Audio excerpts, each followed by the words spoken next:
Então, estamos aqui com o candidato Samuel Matos, do PSTU, que é um dos candidatos a prefeito de Curitiba esse ano. Começamos mais um rolê dos candidatos. Eu sou Eloá Cruz, editora da Tribuna do Paraná, e esse é o Eduardo Krizevics, também na nossa equipe de jornalismo. Então, Samuel, a gente sabe que você é carteiro nos Correios, né? Há quanto tempo você trabalha aí na área? Estou aí há 12 anos já na lida, carteiro motorizado, de moto. Facilita?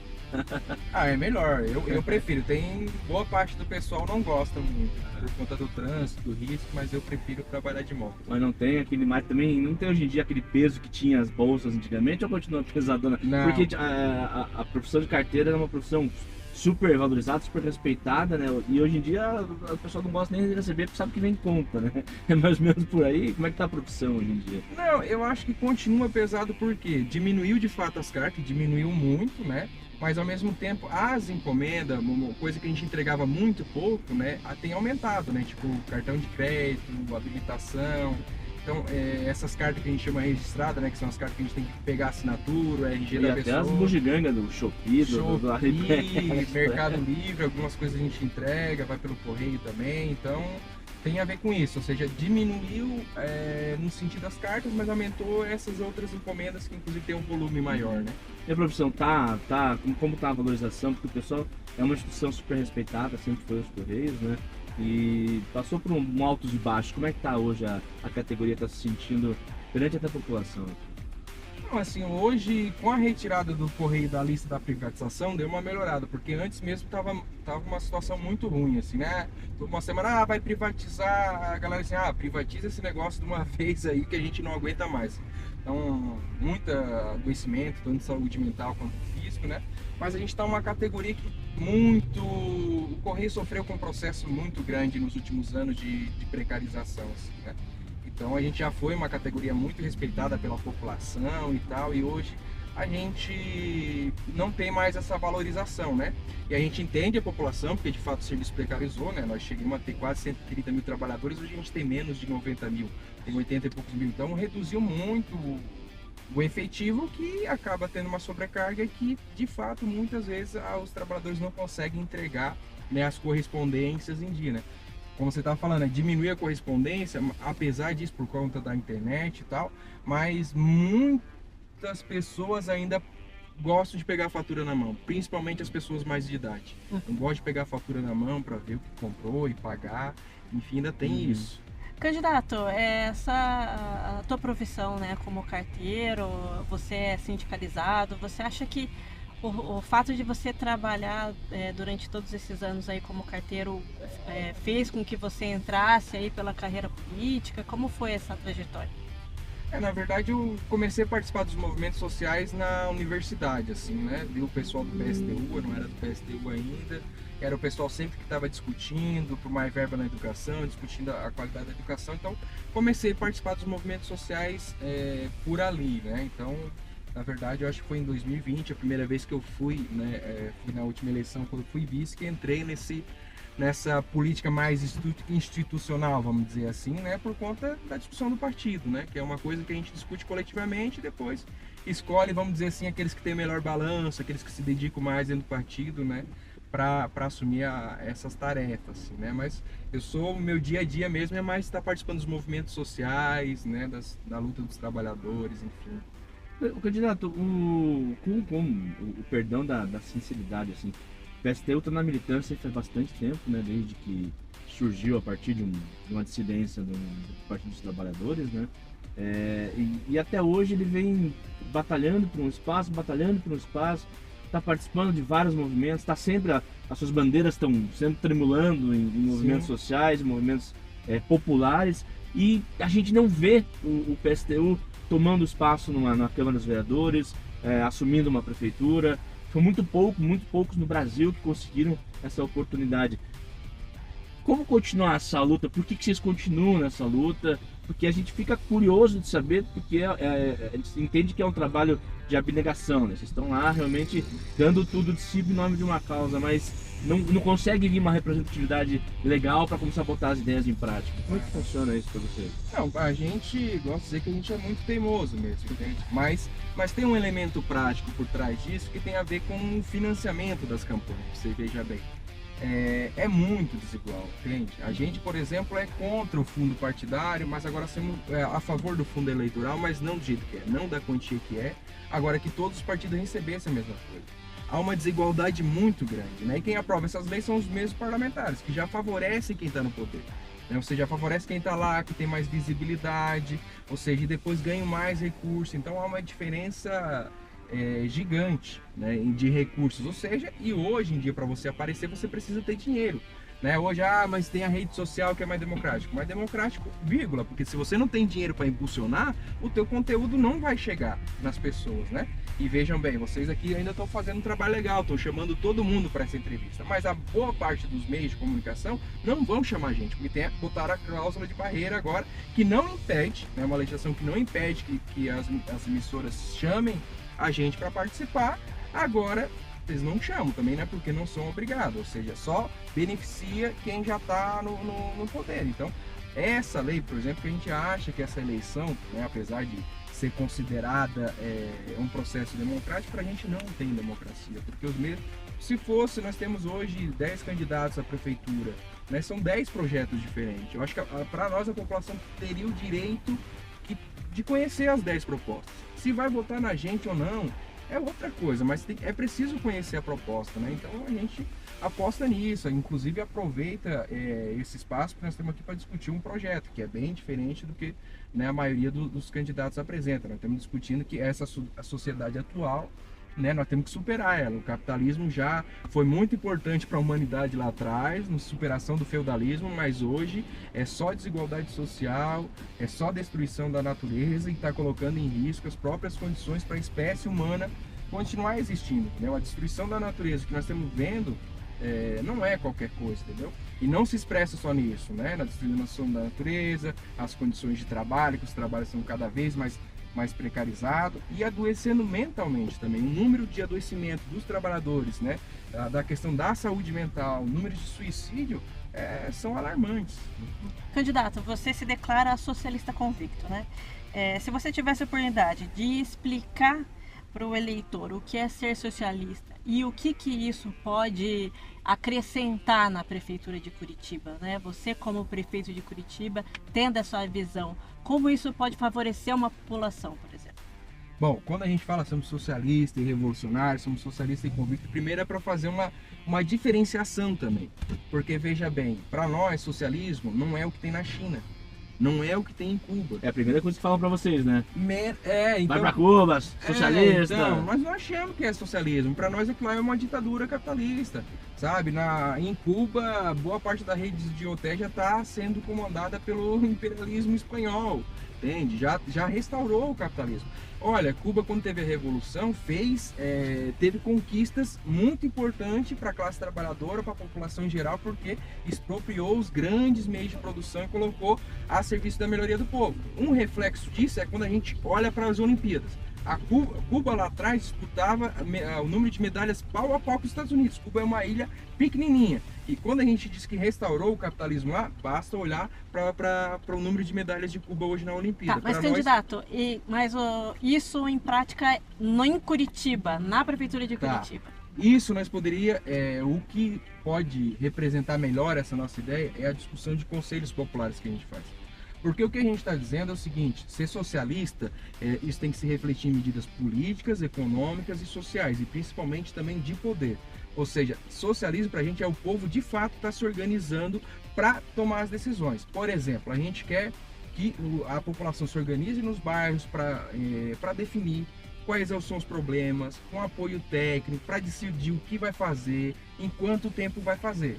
Vou dar um exemplo agora de como seria. Por exemplo, o Eduardo Pimentel agora está falando em construir um VLT, né? Um veículo leve sobre os trilhos. Enfim, nós somos a favor de um transporte que melhora a vida do povo. Por isso estamos propondo, inclusive, a necessidade de construir um metrô. Essa linha vai sair do centro cívico até o aeroporto. Mas veja bem, eles falam que a Curitiba tem participação democrática através do Fala Curitiba. Mas aonde que esse projeto foi discutido? Por que vai ser do centro cívico ao aeroporto? É a realidade da maioria da classe trabalhadora que enfrenta isso, que vai sair do centro cívico e vai pegar avião? Não é. Entende? Por exemplo, se não vamos fazer isso, nós queremos discutir tudo. Por exemplo, aqui está sendo, nessa rua que a gente está passando agora, está fazendo obras. Muitas vezes não é nem discutido com a população qual o período que é melhor para fazer a obra. São coisas simples, mas que a população se envolva de fato nas decisões políticas do dia a dia. Para nós, é impossível a gente governar se a classe trabalhadora não se organizar e se mobilizar. A gente diz, nós temos um programa que é para os trabalhadores, mas a classe trabalhadora tem que se organizar e participar efetivamente das coisas, porque senão não vai adiantar, nós não vamos conseguir fazer as coisas. Porque, por exemplo, nós estamos propondo reduzir salário do prefeito e vereador. Se a classe trabalhadora não se abraçar com a gente, não vir para a Câmara Municipal, inclusive pressionar os vereadores, não vai ser aprovado uma lei dessa. Está passando a rua professor Nivaldo Braga aqui no Cajuru, sai do Tarumã, indo para o Cajuru, para quem está acompanhando, né? Então, essas obras, inclusive, geraram muita polêmica. A gente fez reportagem sobre isso e alguns moradores reclamando sobre a forma como ela está sendo construída. O Fala Curitiba, que seria a ferramenta atual existente, o senhor está pincelando sobre isso ali, não cumpre o papel que deveria cumprir, deveria ser pensado de uma forma diferente? Sim, eu acho que é uma historinha para boi dormir esse Fala Curitiba. Eu acho que não representa de fato. As pessoas vão lá e a prefeitura diz que faz, diz que investe no que foi mais preciso. Nós estamos falando dessas coisas práticas do dia a dia, entendeu? Tem que melhorar a rua, vamos discutir com a comunidade, beleza. Que horário que vai ser feita as obras? Como que vai ser feito? Qual é a quadra que nós vamos fazer primeiro? É disso que nós estamos falando, que a população decidir no dia a dia a política da cidade. E outra coisa, fiscalizar o investimento dos recursos. Porque essas obras, vocês já tentaram entrar no portal da transferência e entender para onde que vai o recurso? É uma coisa bem complicada de entender, porque inclusive na maioria das vezes vai o bolo direto para uma empresa terceirizada e a partir dali a gente não sabe quanto que custa. Vai Candidata, eu entendo que você queira deixar o processo cada vez mais democrático para ouvir a população, entender o que ela quer para a cidade. Mas se de repente para cada obra que for acontecer dentro de Curitiba a gente precisar ouvir a população, isso não geraria também uma demora na todo o processo? Mas veja bem, por exemplo, eu acho que não. Eu acho que tem que ouvir, que atrase um dia ou outro. A questão é que tem uma demora, porque se você vai fazer as coisas de improviso. Agora, se você tem um projeto que você começa a pensar uma cidade organizada, tem um plano de governo que vai pensando as melhorias, a gente pode discutir inclusive de um ano para outro as reformas. Não discute o orçamento da prefeitura. Por que a gente não pode discutir o orçamento de fato com a população no que vai ser investido de um ano para outro? Entende? As obras que são pensadas, por exemplo, o orçamento foi pensado agora, a gente pode fazer a discussão de um ano para outro. Eu acho que não prejudica, né, a agilidade do processo. E eu acho que, por exemplo, uma obra dessa, quando a comunidade discute, fica sabendo como é que ela já vai discutir rotas alternativas, ela vai ser mais compreensiva, ela vai saber que não vai ter um transtorno agora, porque muitas vezes, né, a gente precisa fazer a obra que causa transtorno e é necessário, mas que ali na frente vai melhorar, porque muitas vezes começa a obra e a população nem sabe como é que vai estar no final. Candidato, a gente traz uma perspectiva sempre também da população, né, que a gente está ouvindo na rua sempre. E tem, assim, o senhor me desmita se eu estiver errado, tem aquele ranço de que a esquerda, a extrema esquerda, sempre está reclamando de tudo, sempre está ruim, sempre quer mudar as coisas e tal. Tem alguma política pública hoje em Curitiba que, na sua opinião, funciona, que é boa? A ideia não é promover o prefeito que está saindo, coisa parecida, mas para dar esse outro lado, essa visão de que, obviamente, nós vamos continuar com as coisas que estão funcionando. O senhor tem uma perspectiva assim pra gente? Olha, eu acho que tem algumas coisas que são legais, mas são completamente insuficientes. Por exemplo, esse lance de você ter diversas atividades esportivas para fazer lazer, entende? Eu acho que isso é muito bom. Mas são, se eu não me engano, são um pouco mais de 4.000 vagas que saiu no começo do ano lá, que vocês querem, inclusive eu fui tentar me inscrever para natação, quando eu entrei tava 2.000 e pouco na minha fila, entendeu? Então, ou seja, é uma parada legal, agora você não atinge 1% da população de Curitiba. E isso é muito interessante, porque isso é questão de saúde, é questão de lazer, e isso inclusive é um investimento que pode, se você investe agora, sai caro, mas isso traz muito benefício e você acaba economizando lá na frente. Eu acho que isso é uma coisa bacana, mas é completamente insuficiente. Candidato, falando em participação popular, eu quero aproveitar aqui para falar de um projeto que a gente desenhou e que a gente fez dentro da Tribuna do Paraná, uma parceria com os Consegues de Curitiba. Né? Nós nos reunimos para ouvir a demanda da população, para entender os problemas, né, que os Consegues recebem, e a gente formulou uma carta, intitulada Carta Curitiba para o Futuro. Né? Eu até aproveito, eu tenho uma cópia dela aqui e te entrego em mãos. E nessa carta tem as propostas dos Consegues, né? Eles comentam quais são os principais problemas de cada região, de cada bairro que eles atuam e sugestões de como poderia ser solucionado, né? Eu acho que é uma oportunidade muito interessante para entender melhor. Acredito que os Consegues têm fazem esse meio de campo, né, da população com a segurança pública, né? Eu queria que você falasse um pouquinho a respeito das suas propostas para a segurança pública de Curitiba. Bom, eu acho que é um tema que tem peso nessa eleição, né, por conta da realidade que a gente vive. Eu acho que a primeira coisa que é importante demarcar para a gente é que o processo de violência e o seu aumento, para a gente, ele é resultado do processo do subemprego, do desemprego, da desigualdade social. Essa é a primeira coisa que a gente tem que entender. Né? Então, para resolver isso, né, primeira coisa, a gente tem que, por um lado, trabalhar em garantir essas coisas, garantir serviços públicos de qualidade para a população, garantir empregos de qualidade para a população, né, que tem a ver com empregos decentes. Né? A gente sabe que hoje aí mais de 25% da população de Curitiba vive com uma renda per capita de até meio salário mínimo, pode ser menos. Né? Então as crianças que crescem nas periferias da cidade, muitas vezes que a mãe tem que sair para trabalhar, deixa os filhos, muitas vezes inclusive por conta da falta de vaga nas creches, deixa em situação muito vulnerável para o crime, inclusive, para ser cooptado pelo crime. Muitas vezes é uma alternativa mais fácil, vamos dizer assim, para essa galera de conseguir recursos e tal. Então isso é a primeira coisa. Por outro lado, eu acho que tem medidas muito simples que tem que ser tomada, como a questão de você, por exemplo, iluminação, né, acabar com os terrenos baldios, né, construir casa popular, hortas populares e tudo mais. E tem a proposta mais polêmica, que eu acho que somos o único que defende aí, que é o desarmamento da guarda. Para a gente, as polícias como elas são hoje, elas são irreformáveis. Porque nosso problema não é com o policial, não é com o guarda municipal. Para nós, eles são trabalhadores, inclusive tem que ter o direito à sindicalização para lutar por melhores condições de trabalho. Agora, a própria instituição das polícias e as guardas municipais estão indo nesse caminho, é uma formação, né, de entender o pobre, principalmente o negro, como suspeito padrão. Né, é visível o tratamento que tem diferenciado, né, entre os bairros da periferia e os bairros nobres da cidade. Isso é muito visível, são diversos casos, né, de abuso. Basta a gente ver aí os dias atrás aí o caso do policial que espancou uma mulher aí no interior do estado. Basta a gente lembrar do lamentável ocorrido do assassinato do jovem Caio no dia 25 de março do ano passado, com um tiro na cabeça pela guarda municipal. Isso, entende? Então, pra gente, por exemplo, a gente quer desarmar a guarda municipal.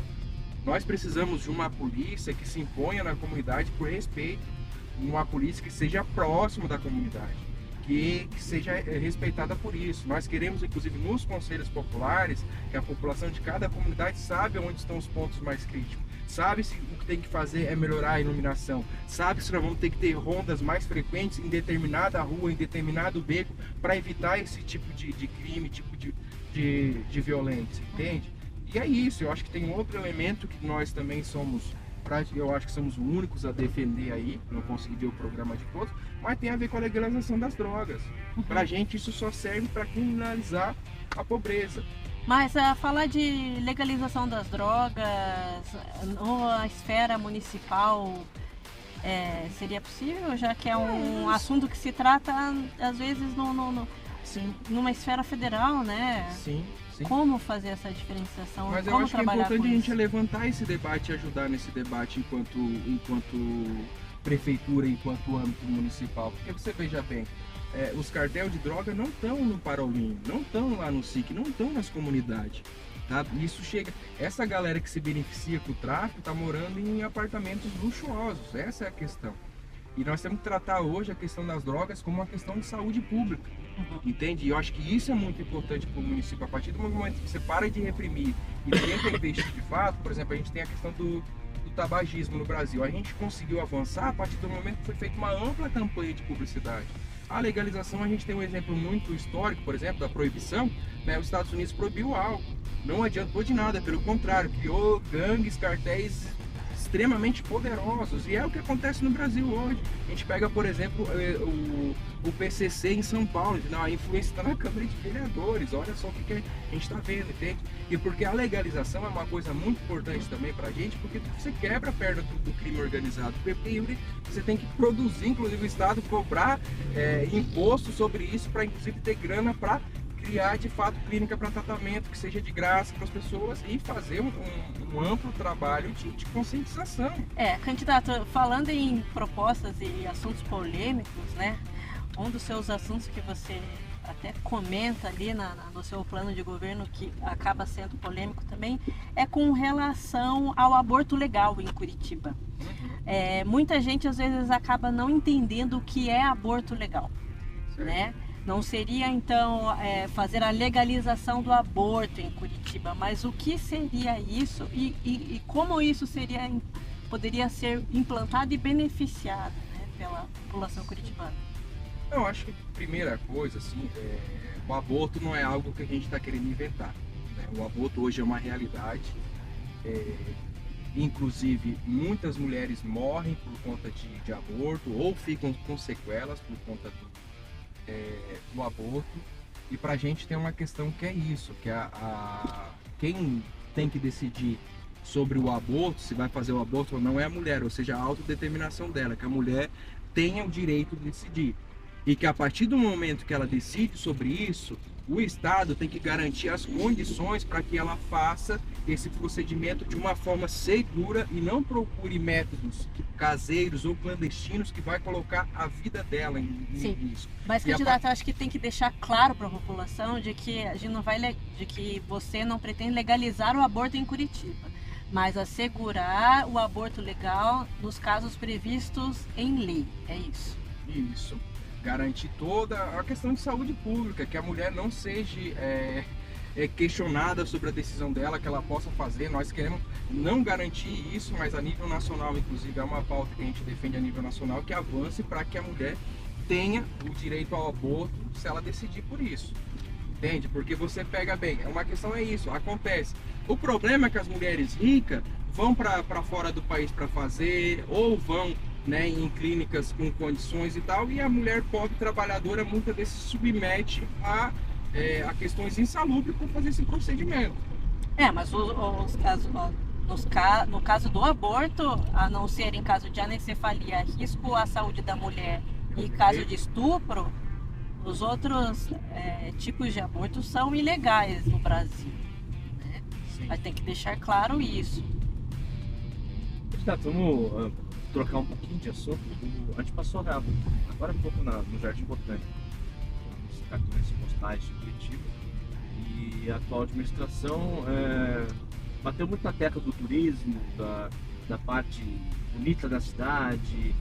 Como o senhor analisa a importância de se cuidar da parte bonita da cidade, do turismo da cidade, versus a parte real da cidade, que são moradores de rua que estão em todas as esquinas, é nítido que Curitiba vive um momento de desigualdade social muito grande. Não, a gente é óbvio que temos que cuidar do que é bonito, do que é o cartão postal da cidade, e até porque isso acredito que traz muito recurso, inclusive, para a cidade. Eu acho que não é uma contraposição, sabe? Se a gente tivesse que escolher, por exemplo, vamos resolver o problema das pessoas em situação de rua e deixar um pouco de lado os cartões postais e tudo mais. Eu acho que não é o caso. Eu acho que tem a ver com uma questão de prioridade. Isso, por exemplo, você pode pegar não tem a ver muito direto com a situação de morador de rua, mas tem, que é a questão da habitação, tem, por exemplo. no último ano foi investido 0,18 em habitação do orçamento. Isso deu pouco mais de 56 milhões. Nos últimos 3 anos, o Pimentel e o Greca gastaram 72 milhões em publicidade. Ou seja, gastaram mais em publicidade em 3 anos do que em um ano investir em habitação. E nós temos 322 favelas, que reflete a desigualdade social, temos 93 loteamentos irregulares. A média de entrega de casas nos últimos 10 anos em Curitiba é de 32 casas. Então, para a gente, falta aí um pouco de aonde priorizar os gastos. Acho que entra um pouco de uma coisa que a gente tem batido muito forte, que é o problema das terceirizações, das privatizações, que é aonde, por exemplo, em 2023 foram 2,5 bilhões para terceirização. Isso foi mais de 20% do orçamento. E a gente entende que é isso, terceirização, você vai pagar uma empresa para fazer um serviço para você. Essa empresa é uma empresa privada. A empresa privada ela vai querer ter o maior lucro possível. Então isso significa pegar recurso público, por um lado, e por outro gera postos de trabalho precarizados. A gente sabe que é isso, terceirização é um dos piores postos de trabalho, muitas vezes, na sua maioria, temporários, com poucos direitos, sem garantia nenhuma. Então, se a gente investir esse recurso direto, a gente acha que pode fazer com que ele vala muito mais, que ele renda muito mais. Candidato, falando em privatização, no seu plano de governo você propõe o fim da saúde privada e estatização dos hospitais particulares. Em Curitiba, são 69 hospitais, de acordo com dados do DataSUS, tá? Destes, apenas 24 têm atendimento SUS. Curitiba teria dinheiro suficiente para estatizar 45 hospitais da cidade? Veja bem, nós defendemos, inclusive, que para garantir uma vida digna para a população, nós precisamos taxar os super ricos da cidade. Nós precisamos fazer com que a galera que tenha muita grana pague para ajudar a resolver os problemas sociais, porque para a gente a acumulação de riqueza tem a ver com a exploração dos trabalhadores. E no caso da saúde, o que acontece é muito sério. Você veja bem, a prefeitura tem avançado muito na privatização. Só para você ter uma ideia, nós por lei teríamos que ter 1.719 médicos na cidade. Nós temos apenas 652. Então, o primeiro é que nós não temos nenhum efetivo suficiente para atender a população garantido por lei. E a prefeitura tem apostado aí para maquiar o problema, avançar nesse processo de terceirização, de privatização que passa pela FES, a Fundação Estatal de Atenção à Saúde. Inclusive, o Ministério Público de Contas do Paraná está investigando um contrato. Eles fizeram um contrato que era para ser de 84 milhões, só que receberam aditivos e passou para 436 milhões. Ou seja, passou de 500 e poucos % a mais do que era para ser pago. Entende? A gente não consegue fiscalizar isso. A gente não sabe se realmente foi gasto isso. Então, inclusive a questão de estatizar, de fazer investimento direto, como a gente está falando, é que para a gente possa inclusive ter o controle do orçamento da prefeitura sobre isso. O número de técnicos de enfermagem é absurdo, é 2.800 por lei, eu acho que a gente não tem nem 1.000, é 800 e poucos técnicos. Então, candidato, a gente está chegando ao final, pede para fazer as suas considerações finais já, e emenda uma pergunta, a gente tem 1 minuto e meio para responder. Que se pudesse fazer uma coisa para mudar Curitiba hoje, começar a mudança em Curitiba, qual seria? Para nós é a questão dos conselhos populares. Estabelecer conselhos populares e mudar o salário de todos os representantes eleitos pela população, de secretário não, que é indicado, pior ainda, de prefeito, vereador, tudo ganhar igual uma professora da rede municipal da educação. Porque pra gente, os eleitos pelo povo, eles não podem melhorar de vida se o conjunto da população não melhora de vida. Então eles ganham altos salários, vão lá pra lá, arrumam a sua vida e depois não querem sair demais. Então é aí onde a gente vê essas alianças esdrúxulas, que eles falam uma coisa, estão se matando, lá no outro dia estão abraçados, pedindo voto. E essa é uma diferença nossa, a gente não abre mão dos nossos princípios, a gente não abre mão das nossas ideias, para falar uma coisa que vai ganhar voto, que a gente sabe que se falasse de forma mais macia ganha voto. Nós temos aqui para apresentar o programa, aquilo que a gente acredita. Nós somos um partido que não se conforma com a desigualdade social, com a exploração da classe trabalhadora, enfim. Foi muito bacana aqui o passeio, chamar todo mundo aí a votar 16 e vir conhecer o PSTU. É isso aí, ainda tem mais 30 segundos. Tem mais 30 segundos, então tá, vou fazer um chamado para todo mundo acompanhar a gente nas redes sociais, procure saber o que a gente defende. A gente sabe que tem muitas propostas que são polêmicas mesmo, que a gente propõe mudar o problema lá pela raiz, mudar a forma como a sociedade se organiza mesmo, porque pra gente é socialismo, né, ou barbárie. Então siga as nossas redes sociais, porque a gente não vai ter muito espaço em outras emissoras. Espero que as outras emissoras mudem de ideia e convidem a gente para estar participando de todos os eventos também, para saber da nossa ideia. Se vai voltar ou não, beleza, mas procure saber o que a gente pensa. É isso aí. Muito obrigada, candidato, pela entrevista. E esse é mais um Rolê dos Candidatos.